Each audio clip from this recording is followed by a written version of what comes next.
Hi everyone, welcome to Spiritual Youth Circle. So as usual, today we're just going to start off with a little icebreaker. And today's question is going to be, what's a habit that you like to do for yourself that you enjoy? It doesn't have to be like a perfect habit, just something you like to do in your life pretty frequently that helps you. I can start off. I actually really enjoy my morning routine. I feel like starting off your morning on a good note is amazing. I like to be really mindful in the morning with journaling, and it really helps me like set a good foot for the day forward.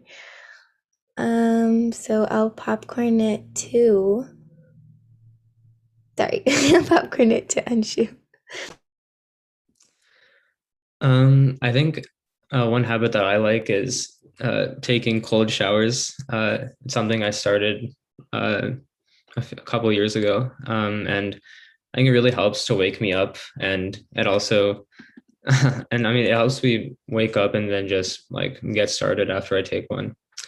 I'll popcorn to Jeremiah. Yeah, I relate with both of those. I also like taking cold showers. And yeah, and add to that, it's also like a meditation practice to begin the day.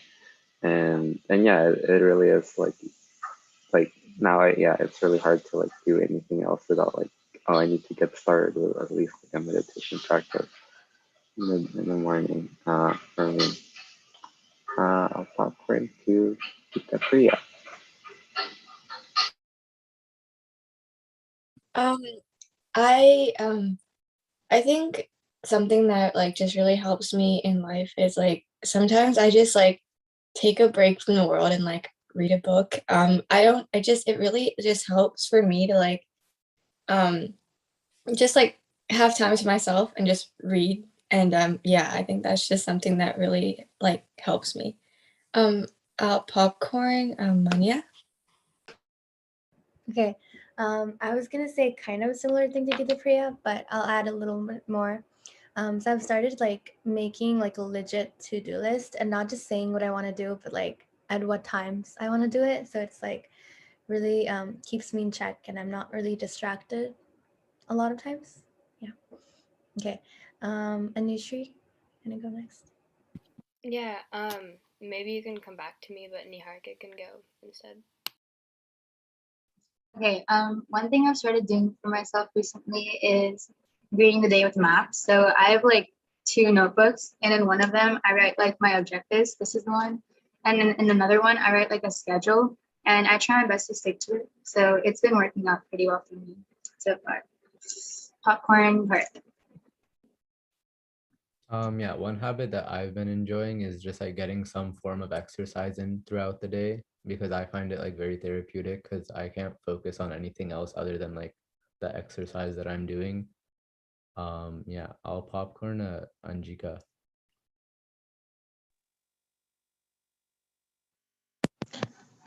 Can you hear me? Sorry, my headphones are not working.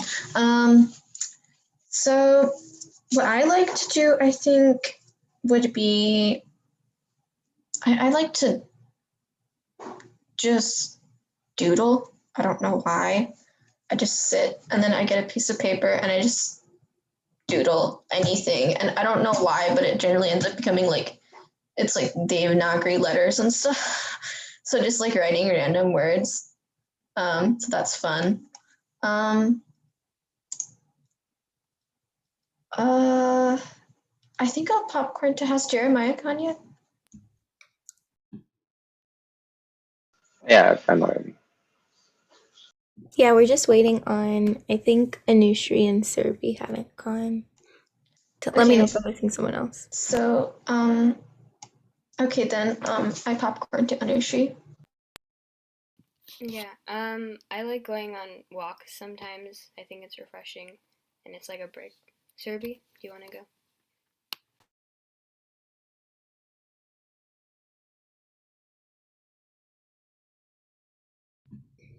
Okay, it looks like she isn't here. Oh, okay. I sorry. I had just left the room and I just came in, so I think that you guys are calling on me. Is that right? Yeah. We were just asking for the icebreaker. Yeah, sorry, what was the question? So the question is, what's a habit or something like you do daily or often that you enjoy? Mm, oh, recently I've started, actually I have it right here. I made a morning routine for myself. So that's something I really enjoy doing. Because like sometimes when I wake up, I have no idea like what I'm supposed to do. Like, okay, I woke up. Now what? So like I have like make a prayer, make your bed, open the curtains, take off your retainer, like just like normal things. And like I think like that having like a normal like basic routine is like something like helps me get up into my day. Yeah, these are all amazing answers. I noticed a lot were about like having structure in your life through like to-do lists or like greeting the day with a map or a routine, and like movement and reading. All of these things are really important. Yeah, so we can go ahead and get started with the program now. All right, thank you, Avantika. So today's program is inner fulfillment. And before we actually get to inner fulfillment, there's a lot of obstacles that we might face when trying to achieve inner fulfillment. Before we even actually talk about it, we just like to go through some of those first. And to start off, I will share a picture and just like to get your thoughts on what you see in this picture.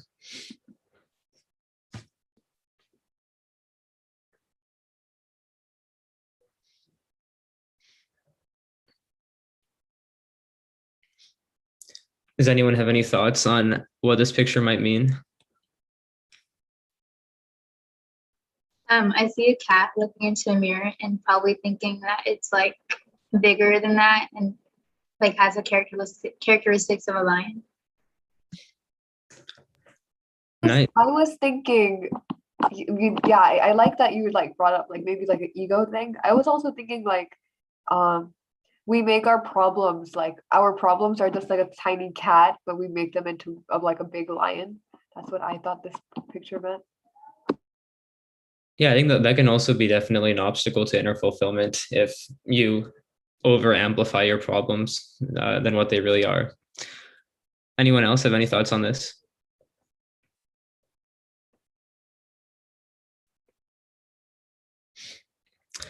All right, yeah, those were like great answers. I think what I see in this picture is that there's this cat and it's looking in the mirror, and what it should see is just a cat, right? Because it's a cat. But instead it's seeing a lion. So really in this, I think that the cat is very proud of himself and he's thinking very highly of himself, that he's actually so much more powerful than what he really is.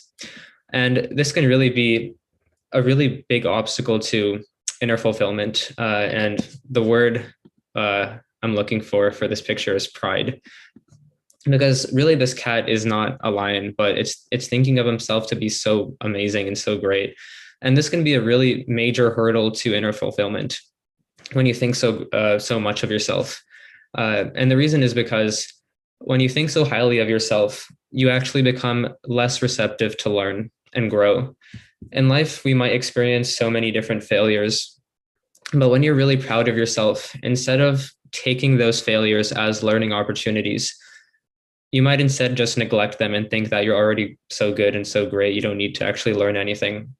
And actually, when you fail and try to learn is when you actually grow the most. I remember there's a few years ago, I was in a class and the teacher said that we're reading a new book today for English class. And she showed the book and asked if anyone had already read the book. And I raised my hand and I said, yeah, I already read this. And no one else in the class had already read it. So I thought, okay, this is going to be pretty easy. You know, I'm going to be the smartest one here. I can probably give the write the best. I can give the most insightful like commentary on this book. So I wasn't really paying attention that much because I already knew everything that was happening. So the teacher noticed this, and she actually, while we were reading the book, there was a vocab word that it was a pretty difficult word, and no one knew the word. And then she asked, "Does anyone know this word?" And I was like relaxed. I wasn't really paying attention. And then she called on me and said, "Hey, Anshu, do you know what this word means?" And I tried to give an answer, but it wasn't really correct. And so then she actually said to the whole class, "See, even if you've already read this book, there's still something more to learn here." And from that moment, I thought that actually, yes, I don't actually know everything about this book, even though I just read it one time. So I should probably be focusing and try to learn from this. And this kind of attitude in all aspects of my life I've found to be very detrimental, because it just leads me down a steep declivity, and I just keep falling down from there, even though I think that I'm so high up. I was wondering if anyone else had any such similar experiences where maybe you were very proud, but you weren't actually correct.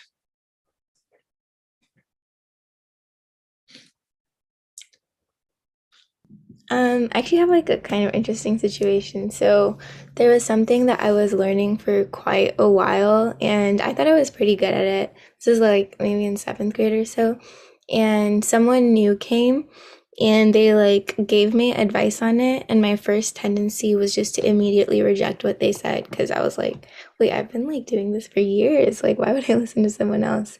And later I found out, like, after seeing that person in another setting, I found out that they actually were far more experienced than I was. So it was like a sudden jolt of embarrassment, because like I just let my like pride or whatever get in the way when I could have actually learned a lot from the situation. I just remembered one kind of similar when you were talking. This is so like small and dumb, but it's okay. So we just moved houses really recently, and we have this like packing tape machine thing. I call it like a tape gun. So I thought I knew how to use it correctly. And like a friend came to her house, she's like 10, and she wanted to try it out. But I was like, let me show you. And then I showed her. My dad was like, no, you're doing it wrong. I was like, please, I've been doing this for like the past 25 boxes. And then I just please move. I like explained to her, and he's like, just give it to me. And then he did it in like a much simpler way. And then I was so embarrassed too. And the girl was like, see, now you know. And I was like, okay.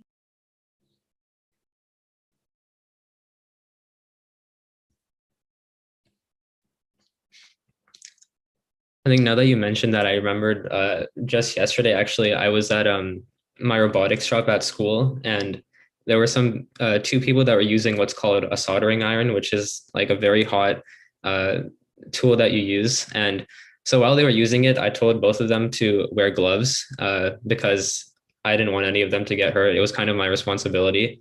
So then I thought, like, okay, I'm like saving them. They should be really, really happy that I'm taking care of them. But then actually the previous year's team captain, he came to the shop and he saw what they were doing, and he told them to take off gloves. And then he told me that actually when you're wearing gloves, then you lose your dexterity, so you can't be as precise. And so then I thought, okay, I told them the wrong information. And I thought that really at that moment, I should just try to learn as much, and I shouldn't be really proud of whatever I'm doing. Okay, I think we can move on, Bharat. I know you wanted to talk about some great points. Yeah, so the kind of next idea I want to talk about is how pride can really affect like when we're trying to approach someone or relationships. And the idea behind this is that when you're hard to approach, it's mainly because of pride. And because when you're proud, you build this like wall between you and the other person. Because you tend to think that you're all this like perfect person and there's nothing wrong with you. Now I've noticed that when I want to approach someone, I often tend to approach people who are similar to me. Like, they have similar interests, similar like goals, motivation, stuff like that. But when someone's proud, it makes them really hard to approach, because oftentimes I know I have a I have a lot of faults.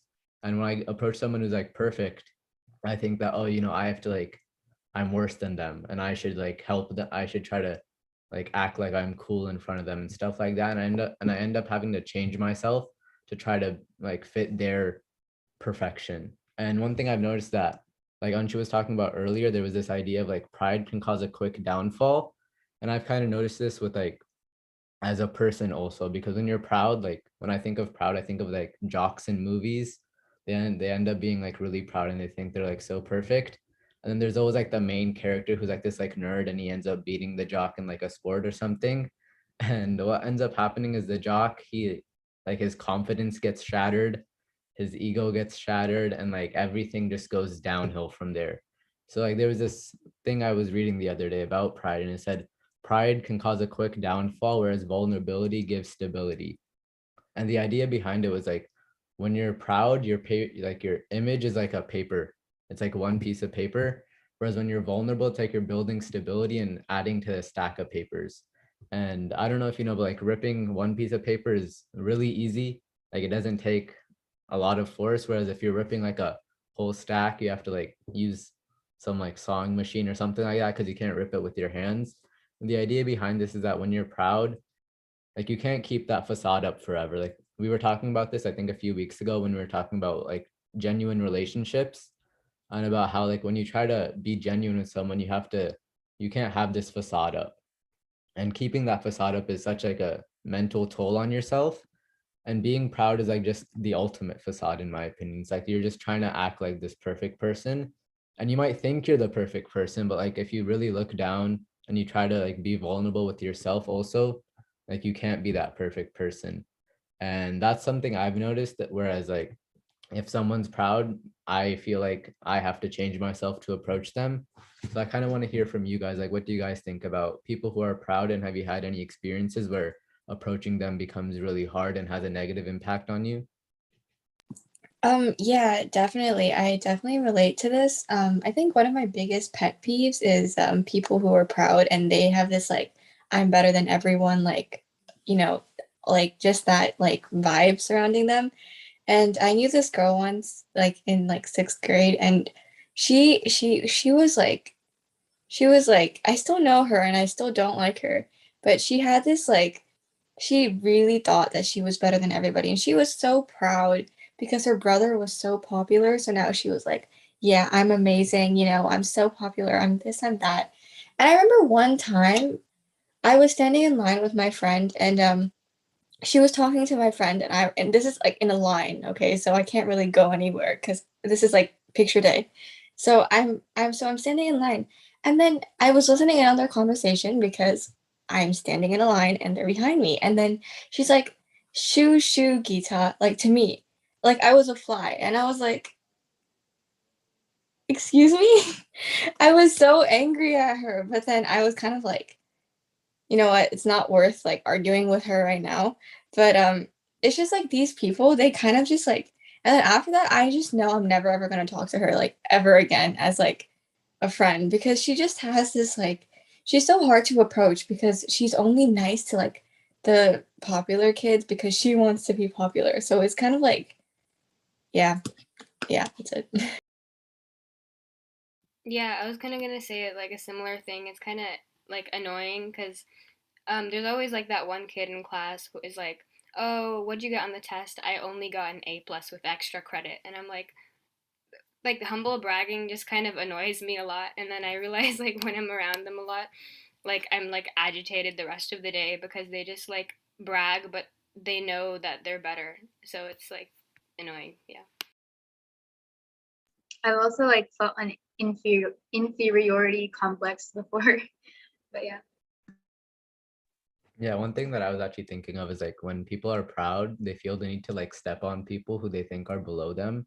It's just to like boost their ego even more. And it kind of goes back to like the jock thing where like, I don't know, but like jock, like the proud people, they tend to have just yes men around them. Like they're not really friends, they're just people who boost their ego even more. And like that's what I've noticed. And yeah. Yeah, I feel like a lot of times being proud is just like a reflection, or like being like overly proud is just like a reflection of your insecurities. Like you're pitting people down, you're putting people against themselves and even down, but that's just from your own insecurity that you're projecting. Yeah, those are all really great points. Yeah, Anshi, do you want to move on to your next point? Yeah, actually, I just found this picture and I put it on a slide. I'll just share it with you guys. I think it relates to what I was going to say. So here we have there's an empty cup here with no water, and there's a cup that's full up to the top, or we'll assume that it goes up to here. I couldn't find another one. But let's say you were to have a jug of water and you were to pour water inside this first cup. What do you guys think would happen? Anyone can answer this. Not a trick question. Fit nicely inside. Yeah, it'll just go inside the cup. Now, what if you were to take that jug of water and this cup, which is filled to the top, and you were to try to pour water inside that, then what would happen? It'd overflow. yeah, none of the water would go inside. It would just become wasted and it would fall out of the cup. And really, this is the same attitude with people that are proud versus people that are humble. If someone is humble, then that person can actually intake information and grow even more. But if you're proud and you have a full cup, then you're just capped off and you don't want to take in any more information because you think that you're already at the top. And anyone that tries to put in more water inside you, you won't take any of it inside. And really, being humble doesn't mean that you actually have less water. It just means that you can take in more water and you can actually learn even more. Whereas if you're proud, then you already have capped off at your maximum level and you won't actually grow ever from that. Does anyone have any thoughts on this analogy? I've heard this analogy before and I've really liked it. So I've also heard like the depths. So like one is like humility, like how empty it is our humility, and our depth is our eagerness to learn. So when we want to learn something more, like our water bottles, we have to not only be humble, which means no ego, but we also have to be really eager to learn. So we need to have space. We need how much ever depth we have is our capacity. Yeah, I like that analogy a lot.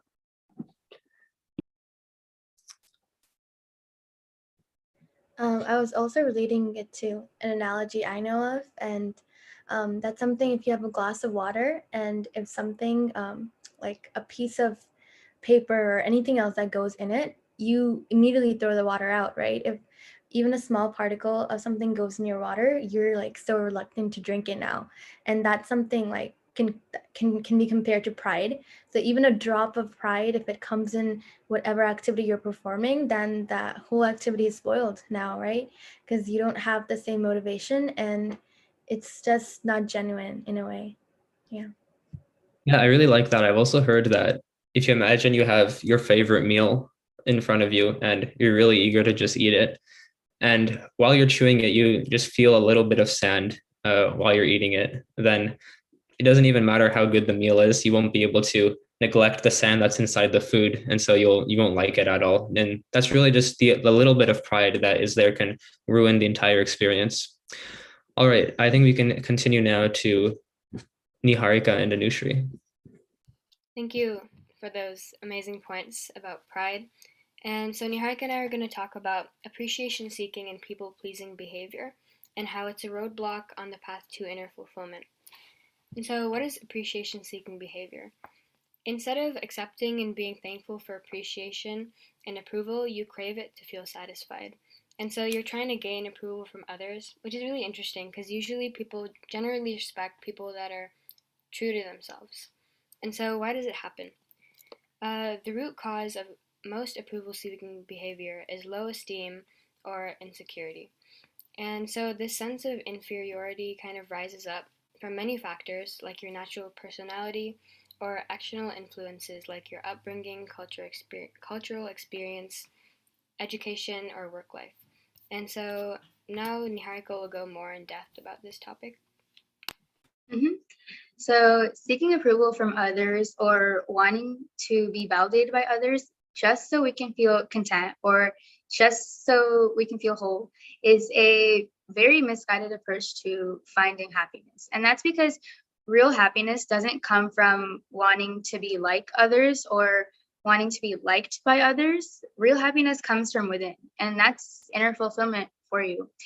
Inner fulfillment is probably the best way to feel completely and totally happy.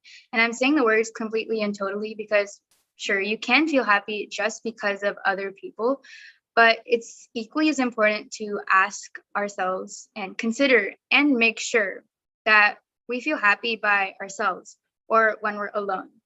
Because in the realist sense, we are alone as a single unit existing in this universe. And for the most of our time, we're existing inside our minds. And that space is quite solitary. So we really only have ourselves till the very end because we don't know who will be around us or for how long. And that's why it's super important to be self-dependent when it comes to happiness. So when you're happy by yourself, there is also a very low tendency for appreciation seeking because you aren't insecure of yourself And that's because you know your self-worth and you don't need constant signs of approval just to feel worthy. So knowing all of this, I want to ask you guys, do you think that recognizing your self-worth can allow you to more comfortably seek new opportunities and blossom in general?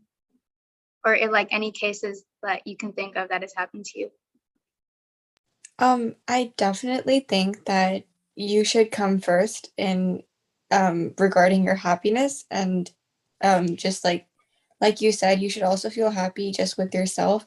Like you shouldn't really depend on somebody else for your happiness, because like in just because like if that person goes, then like you're gonna feel like all your happiness goes, and that shouldn't really be the case. And so like I definitely agree with the point that you should come first, because in the end you are going to be with yourself, like you said, for the rest of your life. In the end, it's you who you should focus on the most. And once you focus on yourself and genuinely are happy with yourself, then you can go ahead and focus on other people. But you are the first priority, in my opinion. Yeah. Dude, I was thinking about that, like when you were talking about the person like going away. I feel like in that relationship or friendship before too, like one person was the giver of happiness and one person was like relying on them for happiness. So when somebody is like at a lack of happiness, it's also very difficult to give back. Like even if it's food or money, like if you're lacking food, if you're lacking money, like how would your first thought be to give those things? So if you're lacking like happiness or love, then it's really hard to give those things back to the other person in the relationship. And that's giving makes a relationship so fulfilling. So it's a big missing piece. I wanted to add, I mean, like, I also like, I have a few thoughts regarding like the whole, I think what this was going into was like a little bit of like self-love and like how that is the most important. I really, I struggle with this idea of self-love a lot, mainly because it just feels kind of egotistical. Because like whenever I think of self-love, I think about, this girl with like a bathrobe around her head, sitting in like a bathtub with like a glass of champagne. I'm like, no, why would I? That's not me. I'm not gonna do that. That's not self-love. I think I don't know. I feel like there's like a lot of hokey pokey when it comes to like self-love. I like the idea of like putting yourself first, but I don't know. I don't know. What are all of your thoughts when I say like the word self-love? Like what comes to like mind for all of you? Like the I feel like, first reaction.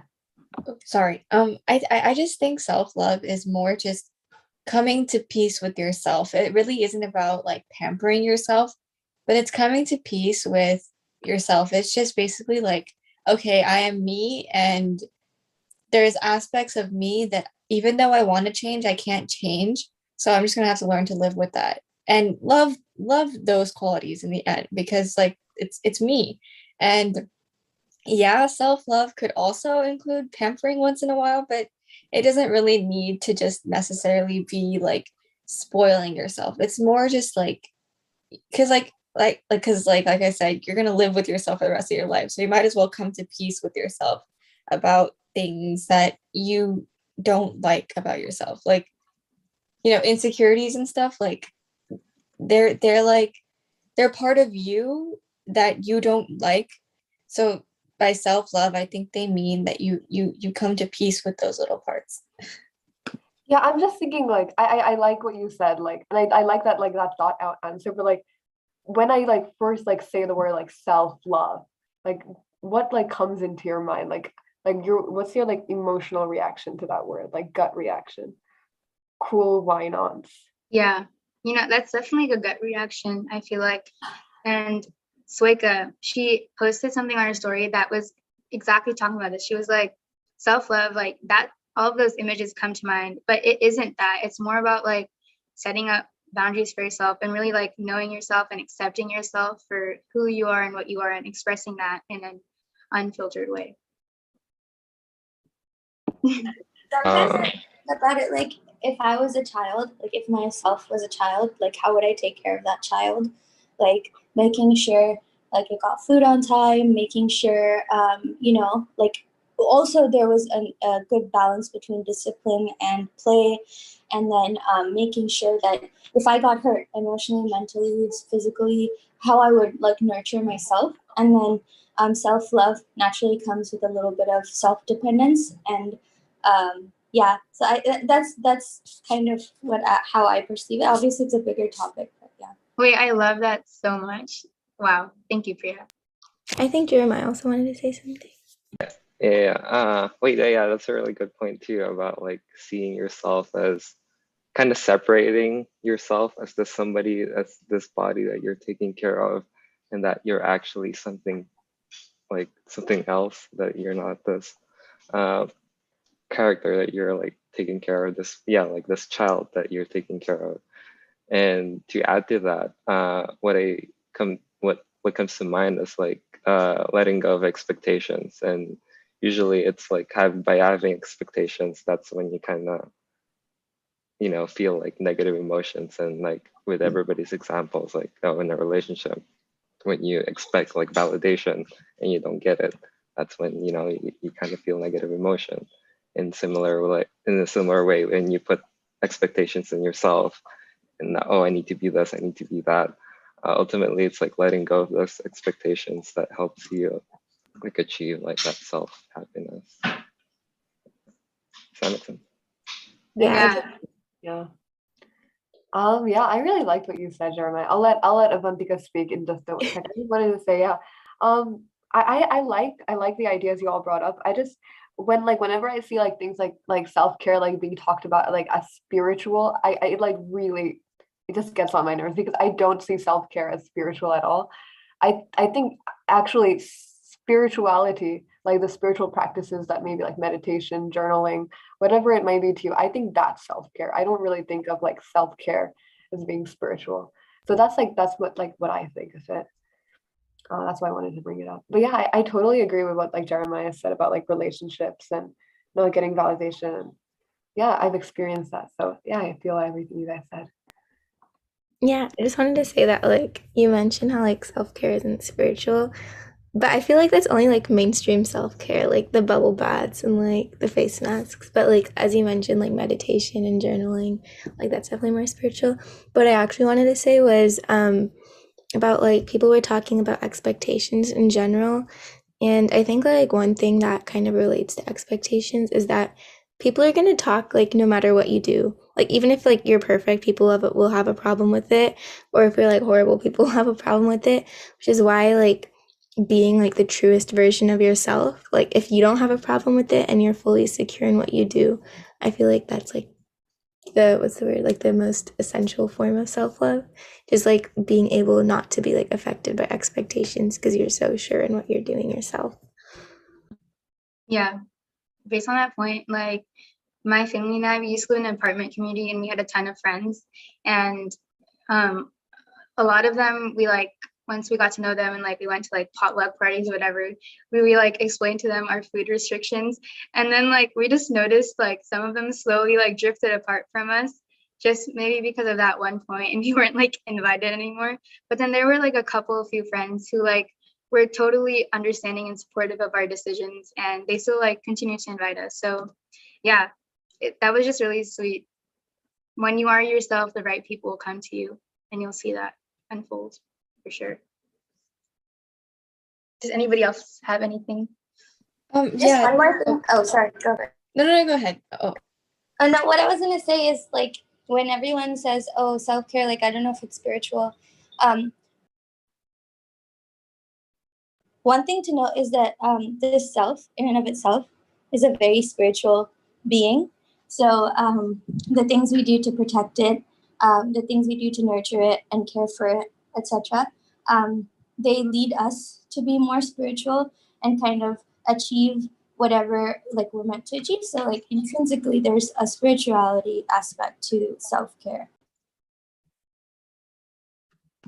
Yeah, I was definitely I was just definitely Priya, and also I wanted to add on to Niharika's point, like when you're your true self and you realize that people like you thought were your friends drifted away, I've kind of learned that if they drift away, then you realize just how fake they are because they don't want to accept you for who you truly are. So when you are your true self, then the people who stay, you know, they're like for lifers. You keep them for the rest of your life. So I think, yeah. Period. Yes, I agree with that. Okay. If nobody else has anything to say, I'm gonna keep talking. Okay. So when you feel worthy from within, I also noticed a lot of doors are opened for you because you open those doors for yourself. You don't feel the need to sit around and wait for someone to do something for you or just like wait for an opportunity to come to you. And on a practical level, I do this so much. Like I wait for the opportunity, meaning like a solid time, like 10:35 or something, so I can get up and go do something else. But like recently I stopped doing that. Like sometimes like I'm scrolling on my phone and I'm like, okay, I'm just gonna stop now. I'm not gonna wait for a time because I know if I wait for a time to come, like I spend like 20 more minutes than planned. So yeah, that's a small thing that I didn't wait for. And I've also like thought of a motto for myself kind of regarding this topic. And it goes like, if you don't like something, then change it. And if you can't change it, then accept it. And if you don't do either of those things, you're gonna waste a ton of time just sitting around and sulking. So yeah, find what you like to do and find what you feel happy doing so you don't really have to think about this motto. And our career is something we spend a ton of time on, like throughout our lives, developing and trying to decide on. So we should try to do it on our own basis and not just to please somebody else, because confining others or confining yourself to others' expectations is so hard. It like because other people's expectations are so ever changing, and trying to do that is so displeasing. So you basically go nowhere.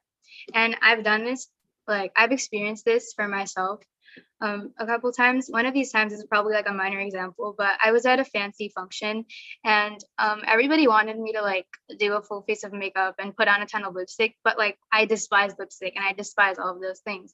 So I was like, fine, I'll just do it to make everyone happy. And like to an extent, that was fine. I was like, yay, I made these people happy.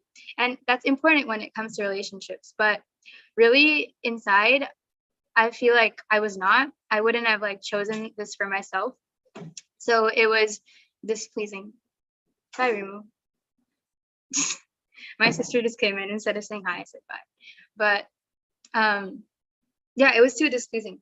So I was just realizing that if I had chosen that for myself since the beginning, I would have been happier, because at the end I ended up like licking off my lipstick and like dampening everything else. So if you do you, like I said before, the right people will come to you, and those will be the people who have your back and are understanding of you. So yeah, we're also like a mosaic of different impressions or pieces of glass that we found and put together ourselves, or pieces of glass that have been given to us by other people. And this all makes one pretty mosaic. And I think it's super important to do our own part in our mosaic so that other people feel inclined to come to our station or like workspace, meaning like how other people see you as a person.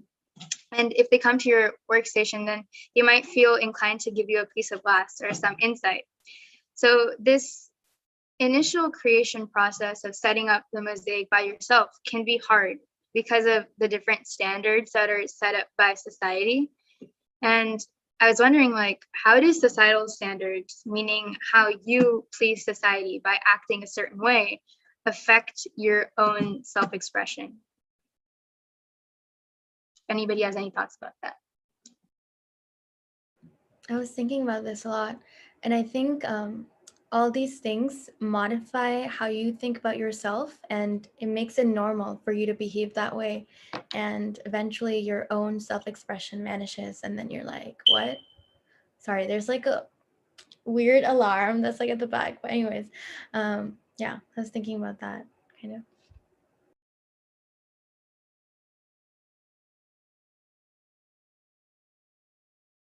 I definitely agree with the trying to fit. Like, I feel like if you try and like try your hardest to like fit into society's like mold that they've made for people, it's not only just it's just so emotionally and mentally draining.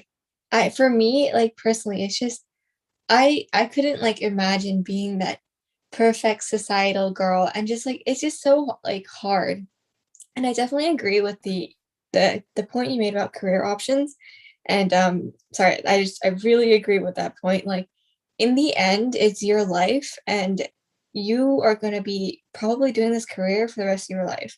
So you might as well do something you love to do rather than like be a software engineer because like my mom, she didn't want to be a software engineer. She wanted to be a detective or whatever. But her parents are like, be a software engineer. And she hates the job. She despises it. Like, yeah, it'll get her money, but at what cost? Like sitting in front of a desk, typing and fixing bugs, and then repeating that for 15 years, like, is really gotten to her. So I think my mom is just like a perfect example of why you should not listen to what other people want like you to do, because like I said, it's your life in the end. So you should live it to the way you want to live it, not because your parents are like, do that or do this. Okay, yeah, parents sometimes they say things for your good, but this is not for your good. Okay, do whatever you want to do. That is so true. Period.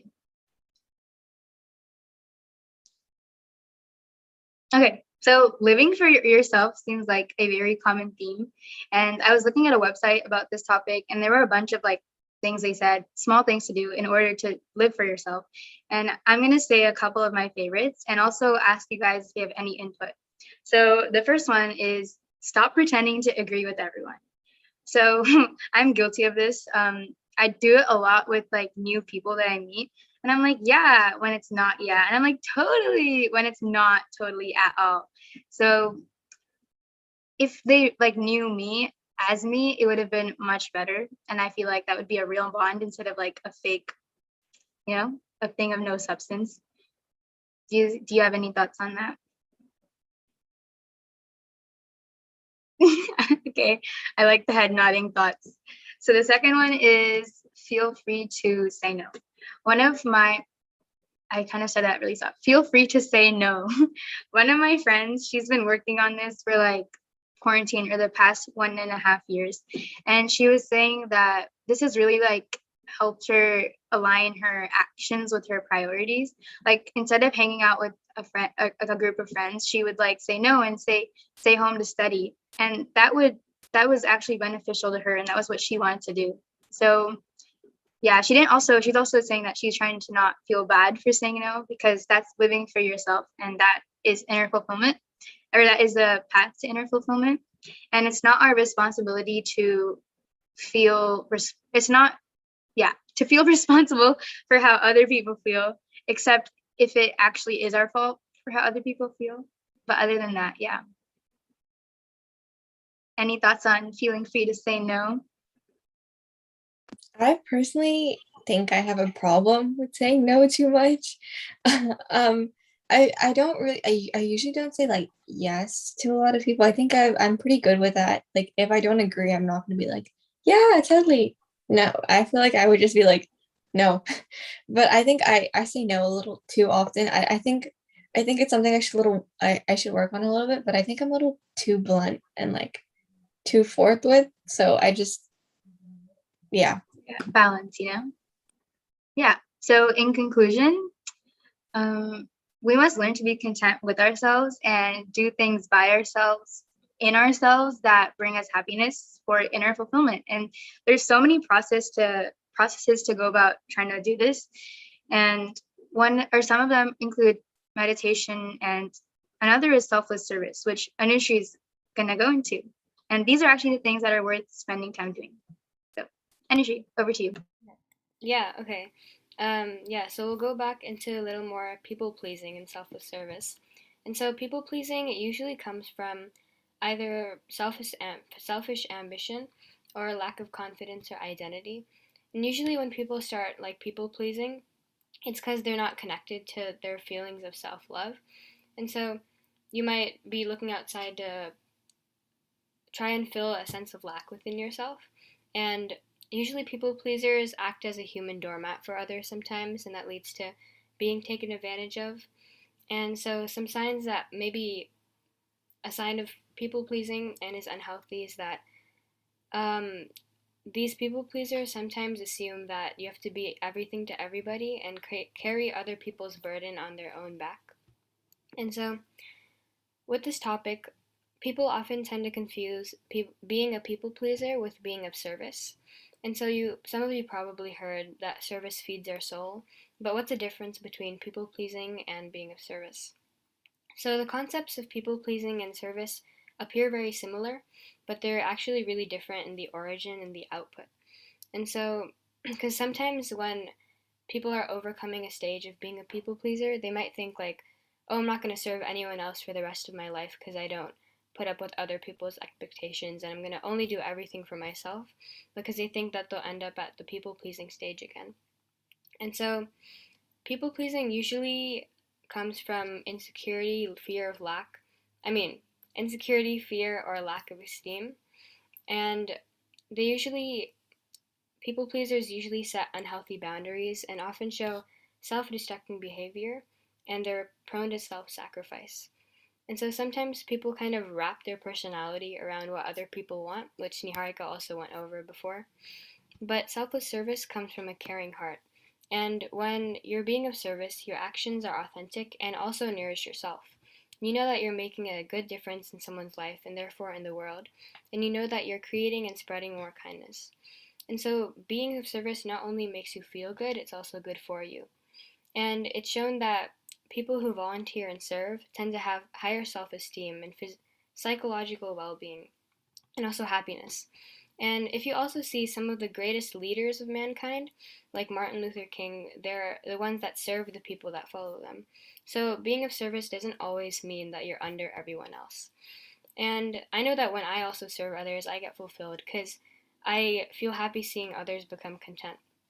And so, yeah, the main difference between people pleasing and selfless service is that one side kind of distracts you and it's rooted in lack of self esteem, and the other one nourishes you as well as everyone around you. And so now Manya will go into her point. Okay, everyone. So for the last point, I'll just quickly go over some keys for inner fulfillment. And some of these things we've already talked about, so I won't go in a lot of detail about them, but I'll just quickly go over them. And the first one is just gratitude.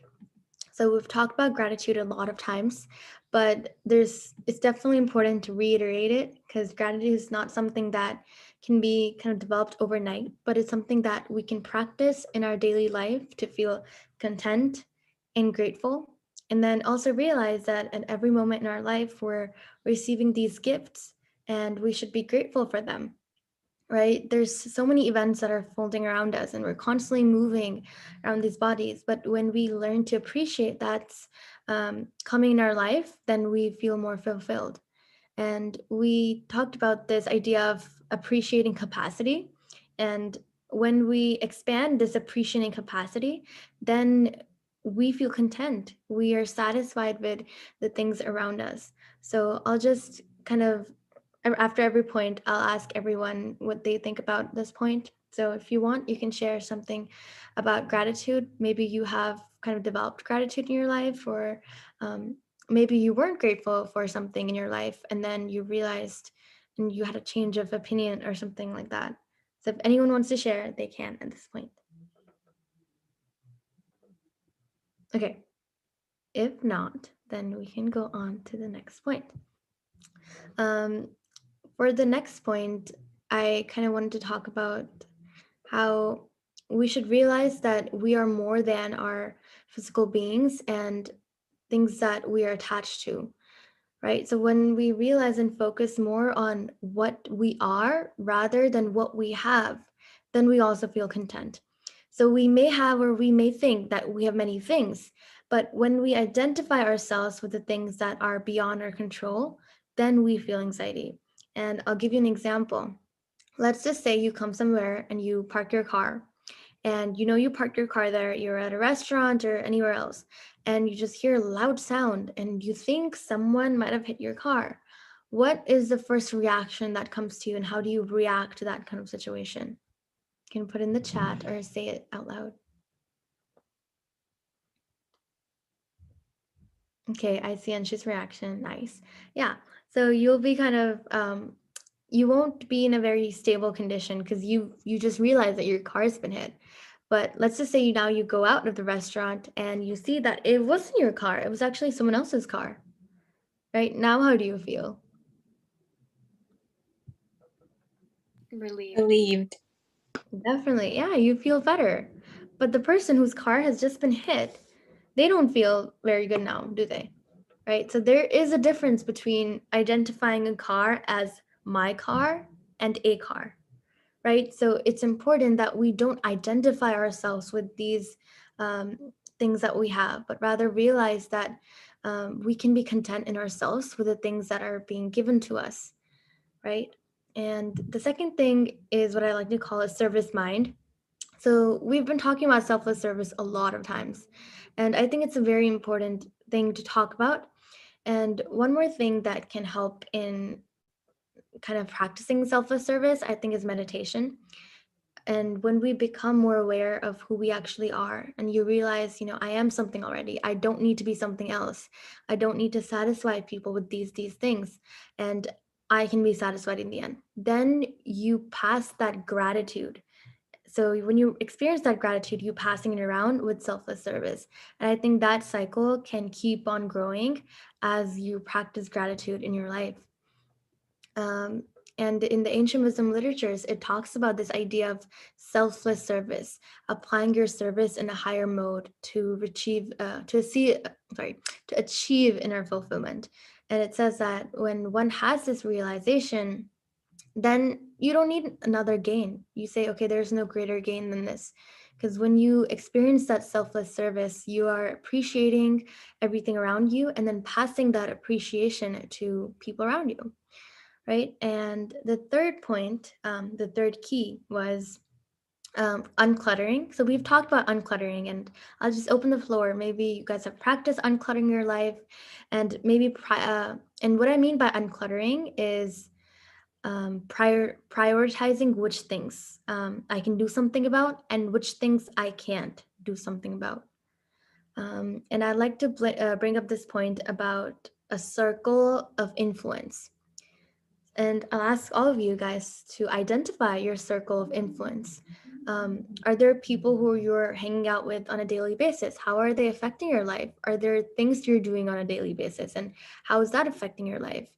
Are there things that you can't do anything about? Right? So I'll just ask you guys, do you have something that you can't do anything about, but you have kind of realized a way to unclutter those things in your life? I feel like this whole pandemic was something I couldn't do anything about, but for a very long period of time, I was just like angry with everything. And I was kind of like, and it was like, I think the first like year of quarantine, it was kind of the worst for me because I was like, I couldn't come to terms with myself and realize that you can't do anything about it. But when I like very recently, like it wasn't even like a long time ago, like just really recently, I realized that this whole thing is out of your hands. So instead of stressing so much about it, you can like stress about things in your life that you can do something about. Like you can just and so that I don't know, like then I just started like worrying about things that I needed to figure out about myself and just like stuff that I could figure out rather than trying to figure out a worldwide pandemic that's been going on for a year and a half. So I think decluttering really helped. I love that. Thank you for sharing that realization. I think I've also experienced that with the pandemic. These are things that we can't really control, I think. But when you realize that I can control some things, then you notice your circle of influence, and then I think your whole mindset changes. And something that I like to bring up now is part of decluttering, and that is having a clear map.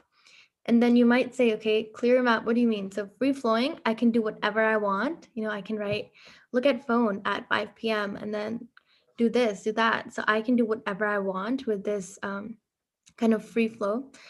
I don't think it's something like that.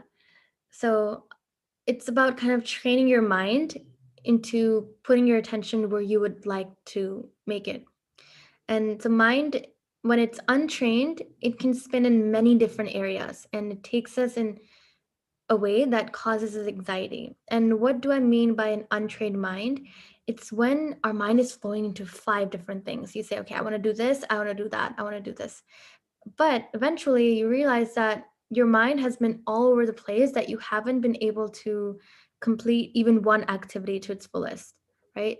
So when we have that structure that I'm going to put my attention here, this is how I'm going to declutter my mind, and this is the structure I'm going to follow in my life, then it has a even stronger effect. And even if you have a simple idea of what you're going to do, you will develop a sense of claim that I have these things to do and it's my responsibility to do them, right? And the last thing I'll go over is attention. And I like this quote a lot that says, where attention goes, energy flows. And I think it's really applicable in our life. And I'll bring the ancient wisdom literature. So they talk about sound vibrations and how there are higher vibrations and lower vibrations. And when we give attention to these higher sounds, higher vibrations, like mantra meditation, then our mind becomes elevated. We see that our consciousness is affecting by it. We feel more fulfilled and happier. And I'll ask you guys if you think that's kind of an effect. If you are paying attention to something, then you feel more motivated to do it. And the idea of where attention goes, energy flows. Do you guys have any opinions on that?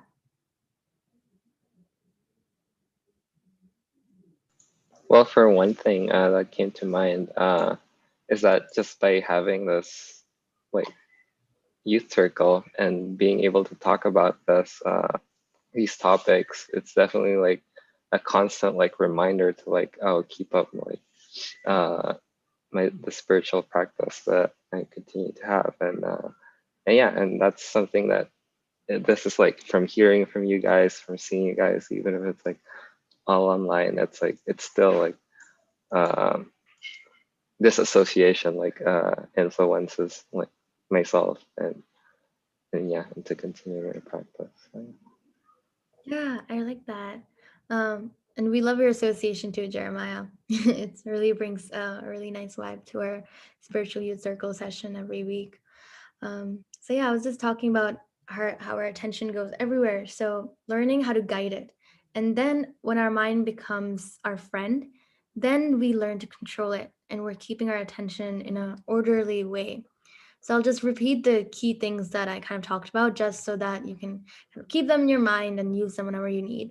So the first one was gratitude, and we talked about our appreciating capacity and how if we learn to extend it, then we feel more fulfilled in ourselves. And second part was a service mind. And we said that service mind is kind of followed by gratitude, because when you have that gratitude, that overflow of appreciation, then you feel the need to pass it down. And when you pass it down, it becomes selfless service in a way. And selfless service can really help us become aware of who we actually are, rather than identifying ourselves with the things around us. And I gave the car example. Identifying yourself with my car and then saying a car is totally different. So we want to follow the idea of a car rather than saying my car. And then we talked about uncluttering our life, and you guys gave some amazing examples on that. How if we develop a structure in our life, it can help us prioritize some things with other and give us that discrimination capacity that this is good and this is bad. And the last thing we talked about is attention. Where attention goes, energy flows. And if we give our attention to higher sounds, higher vibrations, then we become more fulfilled and elevated. Okay, sorry, that was a lot of information to process in such little time, but Anshi can take us off from now. All right, thank you so much, Manya. And thank you guys so much today this was like an amazing class, a session that I thought, because there was so much participation. And so we have our next program next week at the exact same time. And if you want more information, here's our website, www.spiritualyouthcircle.com. And if you have any questions, you can email us hi@spiritualyouthcircle.com. All right, see you guys next week. Bye. Thank you. Bye. Thank you guys. Bye bye.